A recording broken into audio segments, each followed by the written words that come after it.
Hi, everyone. Thanks for being here today. We greatly appreciate your time. We are going to go ahead and get started. Just quick admin item. I wanted to make sure that you can see my screen and see the slides. So if someone would give me either a thumbs up or just a yes in the chat box, that would be great. It looks like people are saying they are. Thumbs up. Thank you for that. I just need that feedback just to be sure.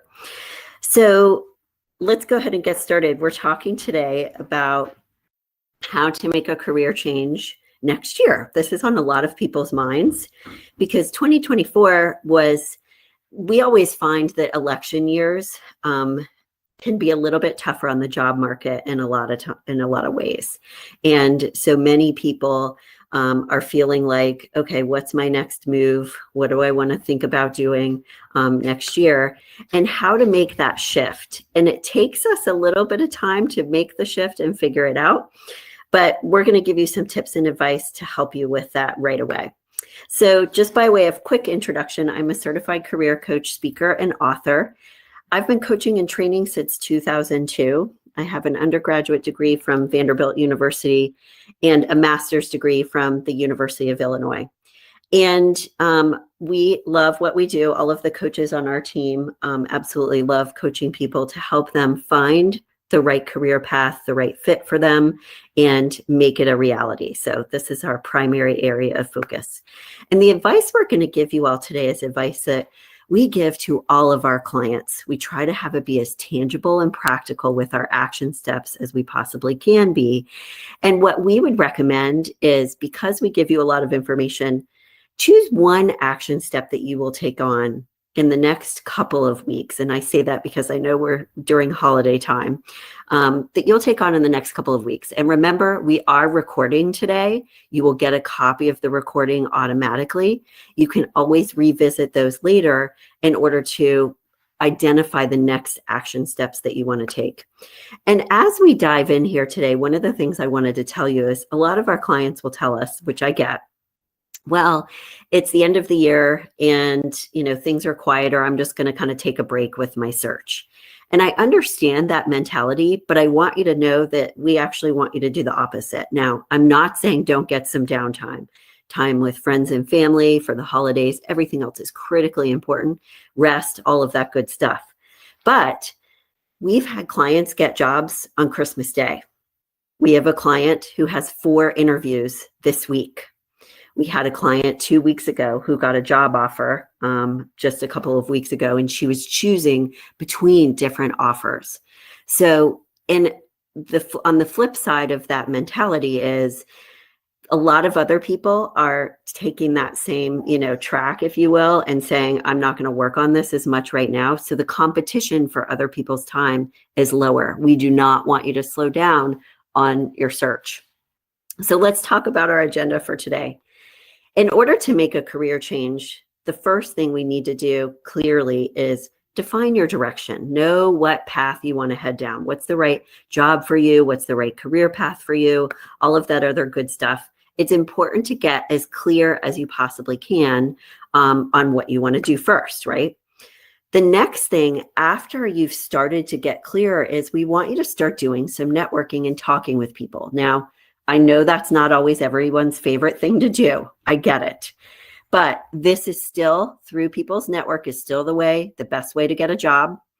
And it's also networking too, and talking with people is a good way to narrow down your career ideas. Find out if they're realistic for you.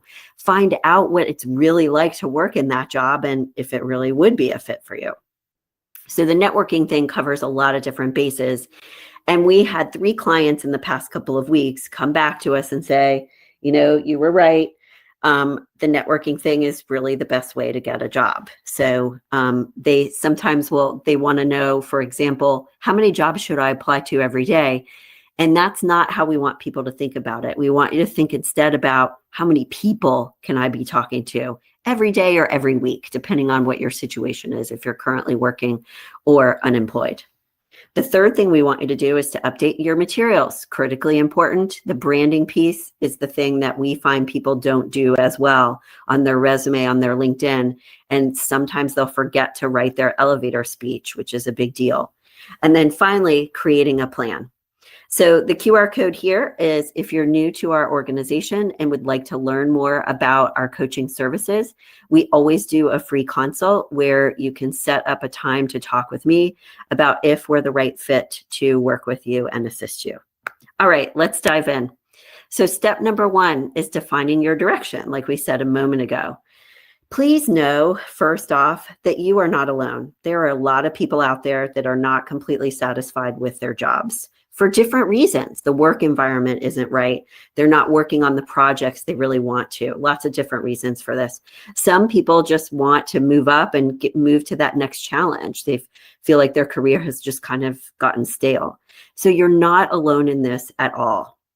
And this is part of why people enjoy and get a lot out of coaching with us, is they've got someone on their side through this process step by step. The first thing we'd encourage you to be thinking about as it relates to defining your direction is things like this, thinking about your career values, getting clear on your top 5 strengths and how that plays into your brand and your transferable skills. Think about the ideal work environment for you. And bottom line, when you're considering and starting to noodle on your direction, ask yourself what's most important to you in this next step or phase of my career. Is it more about salary or is it more about something else? Here are some other ways on this next slide to consider and start working on what you want to do next. We love it when people journal for 5 minutes. Doesn't have to take that long, about what does success mean to you? What have your peak experiences been work-wise and personally?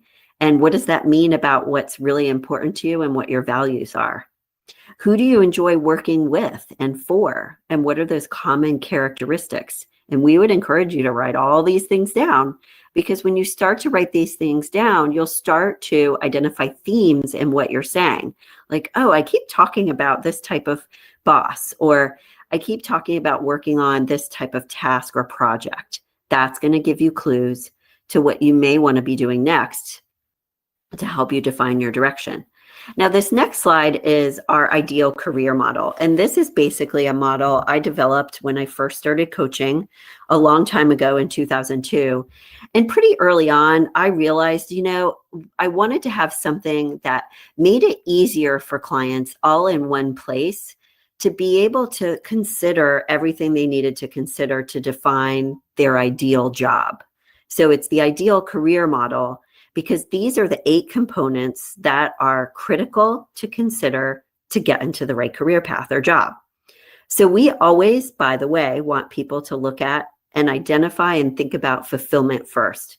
This is where your values come in. This is where the things that would be most meaningful to you in your work, whether it's serving a certain type of client, helping a business grow, or whatever it is, what would give you the most sense of accomplishment, success, the juicy stuff where you feel kind of lit up inside. Now, we're not saying you're going to feel that way every single second of the day, but we do want there to be some sense of reward that you get out of what you do. We like for people to start with fulfillment first, because it gives them the biggest picture. Like, they're brainstorming a lot more ideas at the very beginning, and then you can start to narrow down your ideas based on these other elements of the model and practical considerations. But there are so many jobs out there that you and I don't even know exist, that we really want you to do this fulfillment piece first.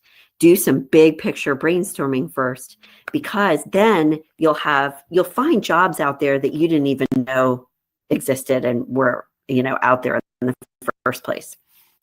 We had a client a couple weeks ago who started back with us because he worked with us years ago and he's ready for his next move. He actually wasn't looking for a job. He was looking on job boards to hire someone, and he started seeing jobs that he was like, oh, I want that job, that he didn't even know existed. And so now he's starting to look. So that was bad news for his employer. But the point is, this big picture thinking is really important. Then we want you to think about, okay, outside of this deep meaning, what are your interests? What are the things kind of like icing on the cake that you'd also like to do in your job, in addition to that core piece of things? Then we want you to look at your strengths. We recommend identifying your top 5 strengths. That's usually enough. Getting more than like 5 to 7 starts to muddy the waters a little bit. But you can brainstorm ideas based on your strengths. What are you naturally good at and have been good at in the past? But this can also help you narrow down your ideas to say, this job over here, I'd be better at than this other one. So I'm going to take that other one off my list. Experience and education are really good ones as well. So what in your past experience would you like to carry forward? And what would you like to drop and not really do anymore? Same thing for education. Are there classes that you took in the past in college or gotten a certification or anything that you want to carry forward and really, really enjoyed that gives you another career idea? And also remember, with these pieces here, these 3, you're narrowing down the ideas you've already created or come up with in fulfillment based on those practical considerations too. So we had one woman once, for example, she had dietitian on her list because one of her values was health and wellness.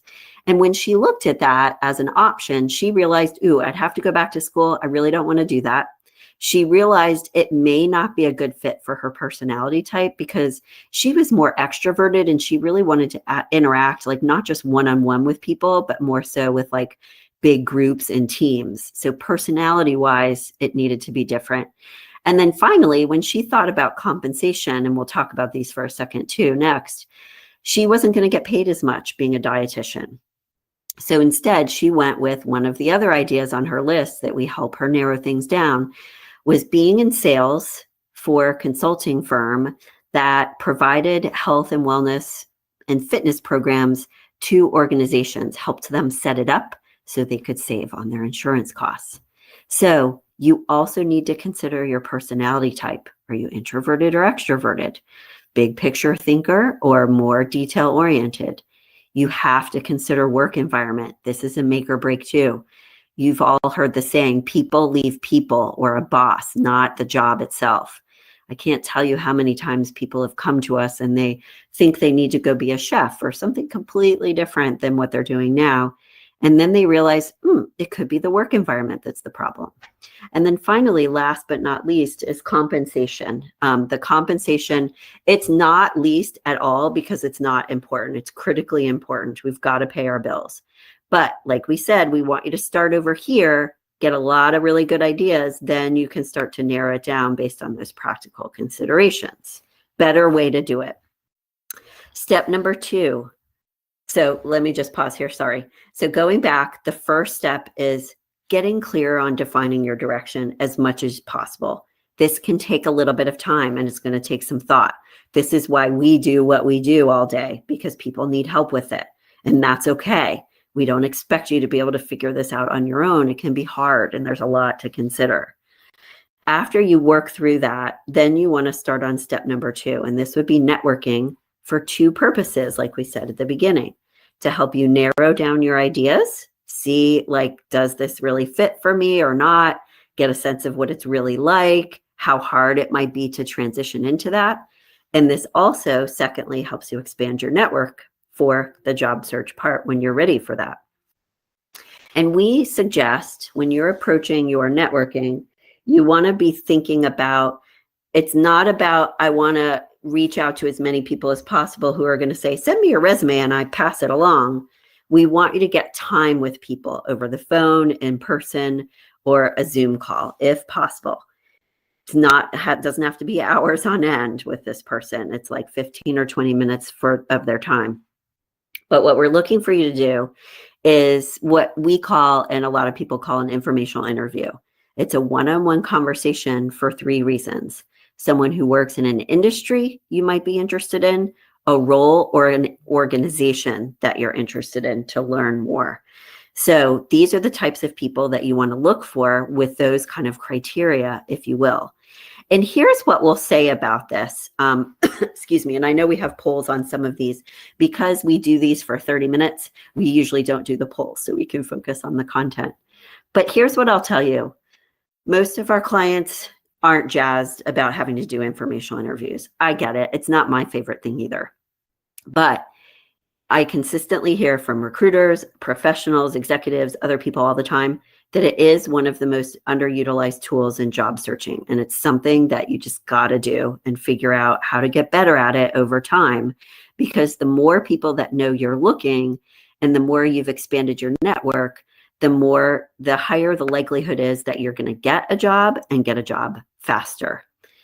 If you have any of these assumptions, which a lot of people have about informational interviews, oh, they're only for people who just got out of college, or I feel really shy about it. I don't want to bother people. I don't want to ask for help or whatever it is. We need you to work on those obstacles and get past them. We work on these with our clients all the time because they have them and it's normal. One of the books that is helpful if you are introverted is The Introvert Advantage. The name of the author is on the slide here too. That can help you find ways to put yourself out there a little bit more if you are more introverted, like I actually am, so that you can feel more comfortable doing these. But bottom line, we had someone who is very high up at a very large construction firm here in Atlanta. She was a vice president, and she did an informational interview with someone at her same level at Kimberly-Clark. And the woman at Kimberly-Clark said, more people should do this. Thank you for your time, all of that. So most people know what this is now and are willing to do it. Now, here's what I'll say, and I'll pull up this second slide here, this next slide. Not everyone's going to get back to you. You're going to get some no's. Some people are going to ignore you. And the majority of people, that may be the case. So this is why it's a law of numbers and kind of like sales, where if you're going to get a 10 to 20% return rate on people being willing to talk with you, you've got to put a lot of reach outs out there. Okay.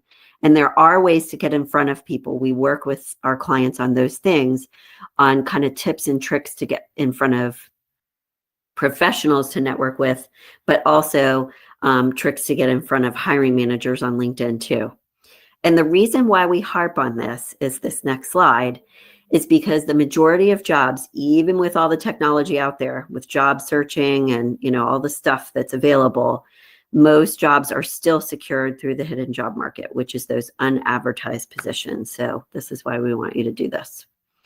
So like we said, with these informational interviews, it can help you narrow down your ideas. The ideal career model can give you ideas or thoughts about types of questions that you can ask, like what type of experience is required, etc. It will enhance your search over time. But when you're using these at the beginning, more so to clarify your direction, you can find out all of these great things by talking with someone who actually works in that type of role or in that industry. Okay. And that's why it's so helpful. And finally, with informational interviews, if you feel uncertain about it, which we totally get, start with people that you know. Practice on a couple of friends or family members or former colleagues or whatever. Every time that you are setting these up with people, be really specific about what you're asking from them. Be really professional about their time and treat it like it's an actual interview so that they're willing to refer you. And then always make sure, because people don't always do this, is following up with them, not just thanking them for their time, but staying in touch with them over time. Such a critically important part of the process. So there's 5 steps to conduct informational interviews that we walk our clients through. How to find the connections and the really good connections. How to set these up effectively and prepare for them so that you make a really good impression, so they keep you in mind and they're willing to chat with you, in the long run going forward and support you. What questions to ask while you're conducting it? What are the best questions? What are the things you need to say at the end? How to stay in touch with people. And also the 5th one is how to stay organized. So there is a methodology to conducting informational interviews. Specific things that we want you to say, do as follow-up in order to have these be really effective. We've had people come to us and be like, I've talked to a lot of people and nothing's come out of it. And it's usually because they're skipping one of these steps or not doing one as effectively as they could be. So let's talk next about step number 3. And this is the obvious one, developing your brand and your materials. This is resume, LinkedIn, cover letter, all of that good stuff. We find that our clients don't usually brand themselves on their resume as well as they could. And I'll tell you this, and this is kind of the good news, bad news, right? Is the good news is that most of our clients will tell us that they are their biggest obstacle to success. Instead of some external thing, right, that they can't change. And we know that obviously there's always external things going on, whether it's the economy is difficult, your industry may be struggling, whatever it is. So I get that. But the key here is to not let you get in your own way of being more assertive about this, moving the ball forward in a different way, looking at a different industry that's something related. You don't want to be your own worst enemy, so to speak. So one of the things we want you to make sure that you really do a good job of as part of your job search when it's time is branding yourself. And we like to use our model with clients because all of these elements over here on the right-hand side in the blue are valid elements to include in your brand. We want you to consider all of these pieces. Those need to be part of your brand because people don't just want someone who's good at their job, right? And that's obviously critically important, but they want someone who's excited about their job too.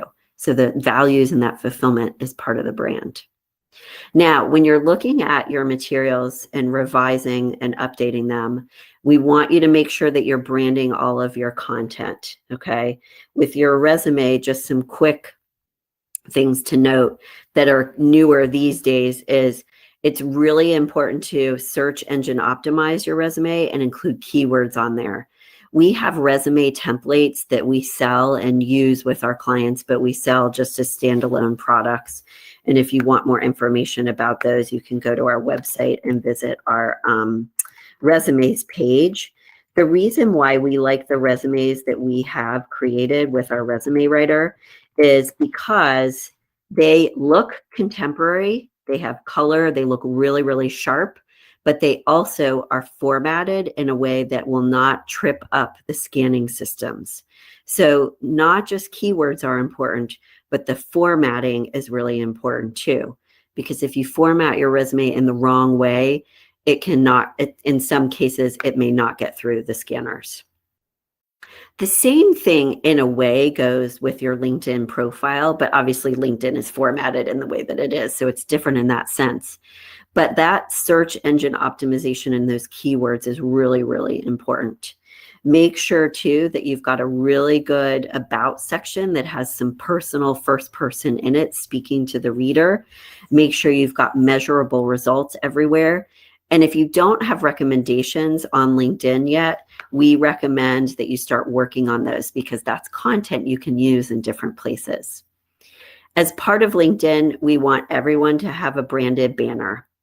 We help clients with this, and we have this service as a standalone option on our resume page as well. Feel free to visit the website. But basically, we want you to have an image, and we want you to have some text here that sells you, okay? And outside of branding yourself on your resume, there are things that you can do consistently and methodically to leverage LinkedIn to get in front of people. Our LinkedIn guide gives you more information about that. You can go to our site on the resume page or email us about that either way. But LinkedIn is a really important piece to your job search because of everything that we've been talking about today so far. So really quickly, if you'd like to learn more about our services and decide you'd like to sign up with us, we've got a year-end promotion that we're doing, a little bit of extra time with your coach to learn LinkedIn and how to leverage it effectively. So please mention that if you do set up a consult with me. You can use this QR code, or the consult link is also inside of the chat box as well. If you'd like to talk with us more, there's no obligation with the consult. It's a chance for you to learn more about us, if this is a good time for you to do this, or if it's better later, and if we're the right fit for you as well. So with your materials, please do not forget to write your elevator speech. People will do this, right? They might have a great resume, their LinkedIn is great. But if you get on the phone with someone and you're not confidently, powerfully, so to speak, like introducing yourself, the conversation is not going to start out as well, and you're not going to make as good of an impression as we want you to. So we really want you to think about this one. I know it can feel like, oh my gosh, Hallie, there's so many things to work on. This is why all of this takes time. And you want to say to yourself, look, I'm going to give myself like 3 to 6 months to be working on this transition. If you're starting from, hey, I need to know what my direction is, give yourself some time and space and work on things over time. Don't try to get everything done just in one day. That's going to be too much. And then finally, before we go today, and as a reminder for anyone who joined us a little bit late, you will receive a copy of the recording automatically to your email. So check your email for that, but also check your spam if you don't see it, because it usually will go out right away by the end of the day today. Step number 4 to make a change in 2025 is to write your transition plan. Create a schedule for yourself. Okay, what days am I going to work on this during the week? And how much time can I realistically devote to it, given I've got a full-time job going on also, or whatever is going on for you? Make sure that you stay really organized with your search. We have a job search spreadsheet we use and give to our clients that is pre-filled out for them, so they've got everything ready to go. That spreadsheet helps you keep track of not just where you've applied, but also your networking efforts, which is really, really important too. Self-care is critical throughout the process. Make sure that you include that as part of your job search, because it can be easy to get burned out with all these different things you're trying to do. And that accountability partner is huge. So this is the job search tracker that I was just talking about. Excel spreadsheet or whatever system works best for you. But the accountability partner, we honestly, when we work with our clients, we recommend having them have an additional person in their life too, who they can bounce ideas off of, get support from, etc. Because this is not a solo thing. Doing this by yourself is really, really emotional. It can be a roller coaster for people, and it can be really, really tough. So please don't try to take it on all by yourself. That's why we're here. Get support from friends and family. And like we said at the beginning, if you would take a moment right now, and please feel free to share it in the chat too. I'd love to see people's action steps before we go. Write down one action step that you will take for this next week, or like we said, next 2 weeks, because it's holiday time. Second step would be contact us to learn about coaching. We'd love to help you and be happy to talk with you. And we do have a lot of options that can help accommodate your needs and your budget. And then step number 3, obviously, would be to land your new job in 2025. Give yourself time and space here, everybody. Before we go, please know that, like I said, I've shared a lot here today, and I know it can feel overwhelming. Remember, Rome wasn't built in a day. It's baby steps. Take things one by one. Know that as you make more progress, it's like a snowball effect. You'll get more energy about it. You'll be more motivated, and things will start to build upon each other and make it easier in the long run. Thank you so much for your time today. We greatly appreciate you being here. Keep an eye out for the recording. Feel free to contact us if you have any questions about what we talked about today or any of the products or services. And please have a wonderful, relaxing holiday. Oh, and look forward to working with you all in the new year. Let me just look at something really quickly. We have 2 webinars coming up. And I'm going to stop sharing my slide for a second so I can pull up my calendar. Make sure, if you are not already on our free webinar easing list, that you're on that, because you'll get notified of upcoming webinars. We have 2, one on January 28th. That is going to be 5 ways to stand out in your job search. That starts at 12 noon. And then we have another one on January 30th that is going to be how to make a transition in 2025. So similar to what we're talking about today, but a little bit of a different spin on it in a good way.